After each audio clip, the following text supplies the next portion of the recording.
ओम शांति। आज बाबा की 1 तारीख की मुरली सुनेंगे। 1/4/2025। बाबा ने कहा, मीठे बच्चे, बाप नॉलेजफुल है, उन्हें जानी जाननहार कहना यह उल्टी महिमा है। बाप आते ही हैं तुम्हें पतित से पावन बनाने। प्रश्न, बाप के साथ साथ सबसे अधिक महिमा और किसकी है और कैसे? उत्तर, बाप के साथ भारत की महिमा भी बहुत है। भारत ही अविनाशी खंड है, भारत ही स्वर्ग बनता है। बाप ने भारतवासियों को ही धनवान, सुखी और पवित्र बनाया है। गीता की भी अपरंपार महिमा है। सर्वशास्त्रमयी शिरोमणि गीता है। तुम चैतन्य ज्ञान गंगाओं की भी बहुत महिमा है। तुम डायरेक्ट ज्ञान सागर से निकली हो। ओम शांति। ओम शांति का अर्थ तो नए व पुराने बच्चों ने समझा है। तुम बच्चे जान गए हो, हम सब आत्माएं परमात्मा की संतान हैं। परमात्मा ऊंच से ऊंच और बहुत प्यारे से प्यारा सभी का मासूक है। बच्चों को ज्ञान और भक्ति का राज तो समझाया है। ज्ञान माना दिन सतयुग त्रेता, भक्ति माना रात द्वापर कलयुग। भारत की ही बात है, पहले पहले तुम भारतवासी आते हो। 84 का चक्र भी तुम भारतवासियों के लिए है। भारत ही अविनाशी खंड है, भारत खंड ही स्वर्ग बनता है और कोई खंड स्वर्ग नहीं बनता। बच्चों को समझाया गया है, नई दुनिया सतयुग में भारत ही होता है, भारत ही स्वर्ग कहलाता है। भारतवासी ही फिर 84 जन्म लेते हैं, नरकवासी बनते हैं, वही फिर स्वर्गवासी बनेंगे। इस समय सभी नरकवासी हैं, फिर भी और सभी खंड विनाश हो बाकी भारत रहेगा।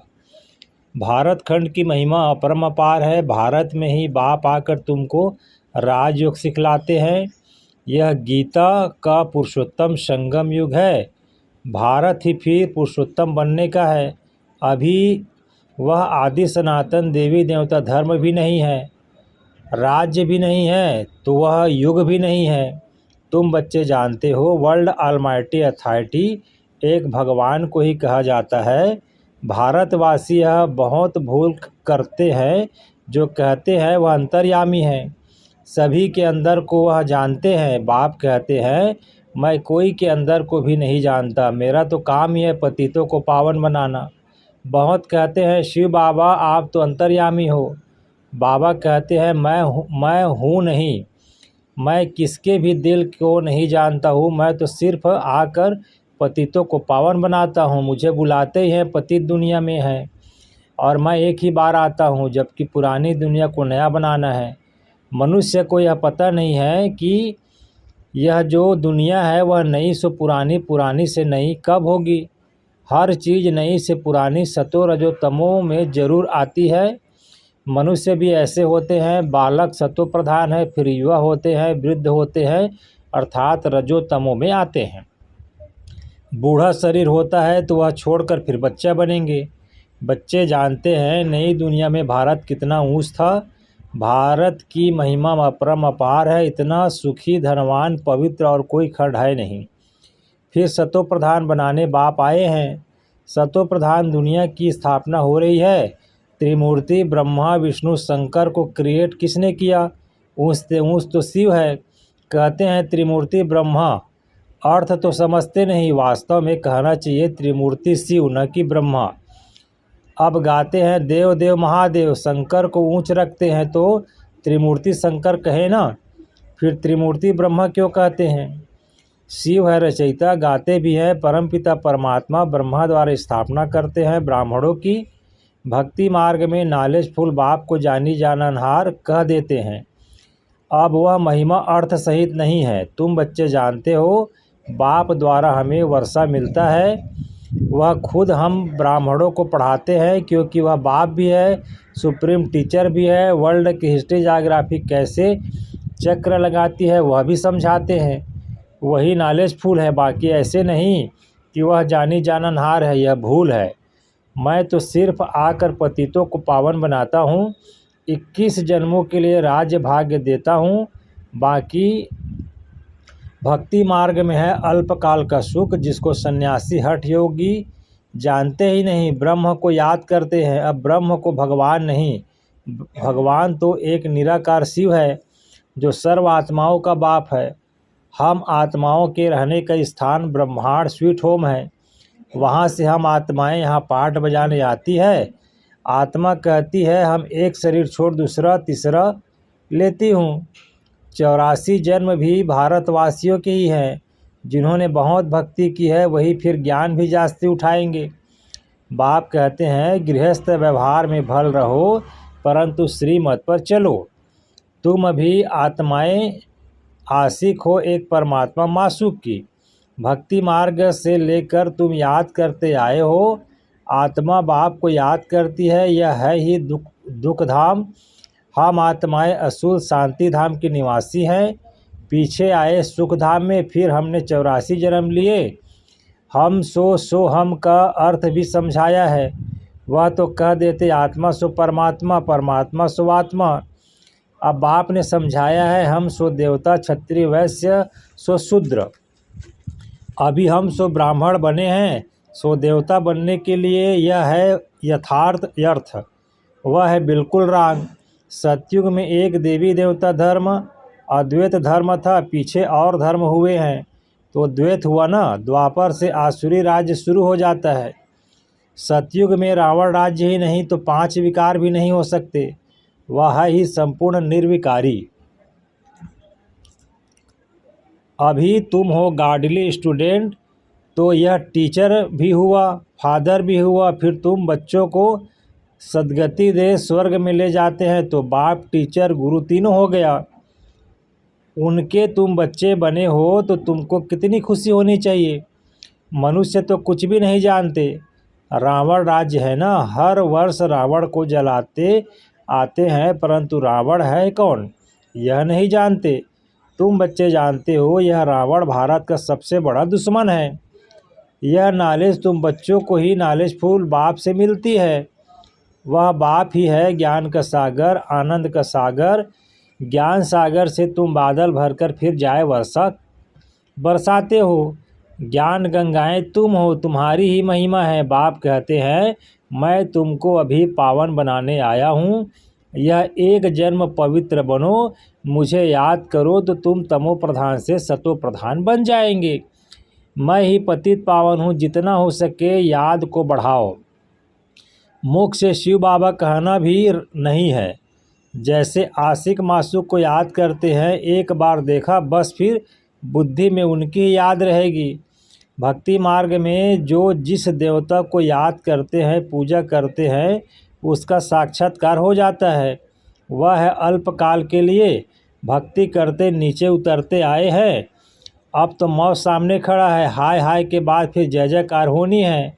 भारत में ही रक्त की नदी बहती है। सिविल वार के आसार भी दिखाई दे रहे हैं। तमो प्रधान बन गए हैं। अब तुम सतो प्रधान बन रहे हो। जो कल्प पहले देवता बने हैं वही आकर बाप से वर्षा लेंगे। कम भक्ति की होगी तो ज्ञान थोड़ा उठाएंगे, फिर प्रजा में भी नंबरवार पद पाएंगे। अच्छे पुरुषार्थी श्रीमत पर चल अच्छा पद पाएंगे। मैनर्स भी अच्छे चाहिए, दैवी गुण भी धारण करने हैं। वह फिर 21 जन्म चलेंगे। अभी है सबके आसुरी गुण। आसुरी दुनिया पतित दुनिया है ना। तुम बच्चों को वर्ल्ड की हिस्ट्री ज्योग्राफी भी समझाई गई है। इस समय बाप कहते हैं याद करने की मेहनत करो तो तुम सच्चा सोना बन जाएंगे। सतयुग है गोल्डन एज, सच्चा सोना। फिर त्रेता में चांदी की अलाई पड़ती है। कला कम होती जाती है। अभी तो कोई कला नहीं है। जब ऐसी हालत हो जाती है तब बाप आते हैं। यह भी ड्रामा में नूंद है। इस रावण राज्य में सभी बेसमझ बन गए हैं। जो बेहद ड्रामा के पाठधारी होकर भी ड्रामा के आदि मध्य अंत को नहीं जानते। तुम एक्टर्स हो ना, तुम जानते हो हम यहाँ पाठ बजाने आए हैं परंतु पाठधारी होकर जानते नहीं। तो बेहद का बाप कहते हैं ना कि तुम कितने बेसमझ बन गए हो। अब मैं तुम्हें समझदार हीरे जैसा बनाता हूँ, फिर रावण कौड़ी जैसा बना देता है। मैं ही आकर सबको साथ ले जाता हूँ, फिर वह पतित दुनिया भी विनाश होती है। मच्छरों सदृश सबको ले जाता हूँ, तुम्हारी एम ऑब्जेक्ट सामने खड़ी है। ऐसा तुमको बनना है तब तो तुम स्वर्गवासी बनेंगे। तुम ब्रह्मा कुमार कुमारियाँ यह पुरुषार्थ कर रहे हो। मनुष्यों की बुद्धि तमो प्रधान है तो समझते नहीं। इतने बीके हैं तो जरूर प्रजापिता ब्रह्मा भी होगा। ब्राह्मण है चोटी, ब्राह्मण फिर देवता। चित्रों में ब्राह्मणों को और शिव को गुम कर दिया है। तुम ब्राह्मण अभी भारत को स्वर्ग बना रहे हो। अच्छा मीठे मीठे सिक्किल दे बच्चों प्रति माता पिता बाप दादा का याद प्यार और गुड मॉर्निंग। रूहानी बाप की रूहानी बच्चों को नमस्ते, और हम रूहानी बच्चों का भी रूहानी माता पिता बाप दादा को याद प्यार गुड मॉर्निंग नमस्ते बाबा नमस्ते। धारणा के लिए मुख्य सार है। पहला है, ऊंच पद के लिए श्रीमत पर चल अच्छे मैनर्स धारण करने हैं।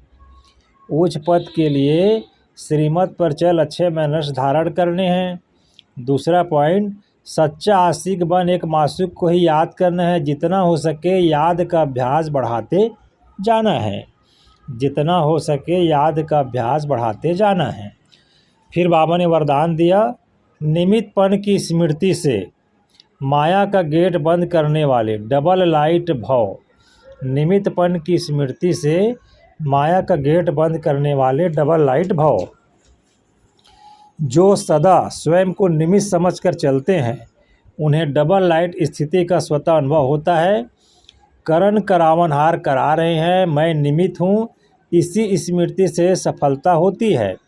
मैं पन आया अर्थात माया का गेट खुला। निमित्त समझा अर्थात माया का गेट बंद हुआ। तो निमित्त समझने से माया जीत भी बन जाते हैं और डबल लाइट भी बन जाते हैं। साथ साथ सफलता भी अवश्य मिलती है। यह स्मृति नंबर 1 लेने का आधार बन जाती है। अच्छा जी, आज के स्लोगन है, बाबा ने कहा, त्रिकालदर्शी बनकर हर कर्म करो तो सफलता सहज मिलती रहेगी। मातेश्वरी जी के महावाक्य। मनुष्य आत्मा अपनी पूरी कमाई अनुसार भविष्य प्रारब्ध भोगता है।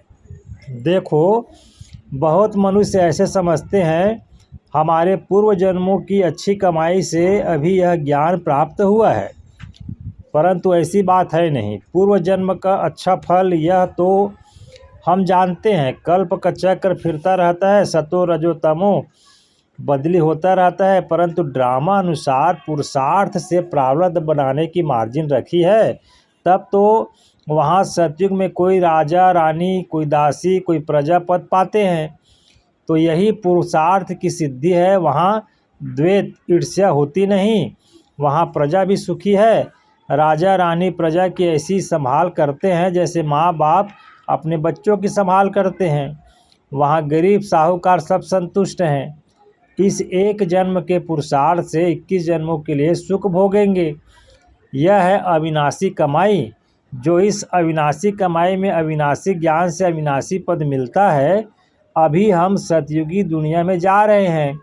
यह प्रैक्टिकल खेल चल रहा है, यहाँ कोई छू मंत्र की बात नहीं है। दूसरा पॉइंट, गुरु मत, शास्त्रों की मत कोई परमात्मा की मत नहीं है। परमात्मा कहते हैं बच्चे, यह गुरु मत शास्त्र मत कोई मेरी मत नहीं है। यह तो सिर्फ मेरे नाम की मत देते हैं, परंतु मेरी मत तो मैं चला जानता हूँ। मेरे मिलन का पता मैं आकर देता हूँ, उसके लिए मेरी एड्रेस कोई नहीं जानता। गीता में भल भगवानु आच है, परंतु गीता भी मनुष्यों ने बनाई है। भगवान तो भगवान तो स्वयं ज्ञान का सागर है। भगवान ने जो महावाक्य सुनाए हैं उनका यादगार फिर गीता बनी है। यह विद्वान पंडित आचार्य कहते हैं परमात्मा ने संस्कृत में महावाक्य उच्चारण किए, उसे सीखने बिगर परमात्मा मिल नहीं सकता। यह तो और ही उल्टा कर्म कांड में फंसाते हैं। वेद शास्त्र पर अगर सीढ़ी चढ़ जाते तो फिर उतरना पड़े, अर्थात उनको भुलाए एक परमात्मा से बुद्धि योग जोड़ना पड़े, क्योंकि परमात्मा साफ कहते हैं इन कर्म कांड वेद शास्त्र पढ़ने से मेरी प्राप्ति नहीं होती है। देखो ध्रुव, प्रहलाद मीरा ने क्या शास्त्र पढ़ा, यहाँ तो पढ़ा हुआ भी सब भूलना पड़ता है। जैसे अर्जुन ने पढ़ा था तो उनको भी भूलना पड़ा। भगवान के साफ महावाक्य हैं, सांसों श्वास मुझे याद करो। इसमें कुछ भी करने की जरूरत नहीं। जब तक यह ज्ञान नहीं है तो भक्ति मार्ग चलता है, परंतु ज्ञान का दीपक जग जाता है तो कर्म कांड छूट जाते हैं। क्योंकि कर्म कांड करते करते अगर शरीर छूट जाए तो फायदा क्या मिला? प्रारब्ध तो नहीं बनी। कर्म बंधन के हिसाब किताब से तो मुक्ति मिली नहीं। लोग तो समझते हैं झूठ ना बोलना, चोरी न करना, किसी को दुख न देना अच्छा कर्म है, परंतु यहाँ तो सदा काल के लिए कर्मों की बधाई मानी से छूटना है और विकर्मों की जड़ को निकालना है। हम तो अब चाहते हैं ऐसे बीज डालें जिससे अच्छे कर्मों का झाड़ निकले। इसलिए मनुष्य जीवन के कार्य को जान श्रेष्ठ कर्म करना है। अच्छा जी, ओम शांति। अव्यक्त इशारे। कंबाइंड रूप की स्मृति से सदा विजयी बनो। कंबाइंड रूप की स्मृति से सदा विजयी बनो। शिव शक्ति का अर्थ है कंबाइंड। बाप आप दोनों को मिलाकर कहते हैं शिव शक्ति। तो जो कंबाइंड है उसे कोई अलग नहीं कर सकता। यही याद रखो कि हम कंबाइंड रहने के अधिकारी बन गए। पहले ढूंढने वाले थे और अभी साथ रहने वाले हैं।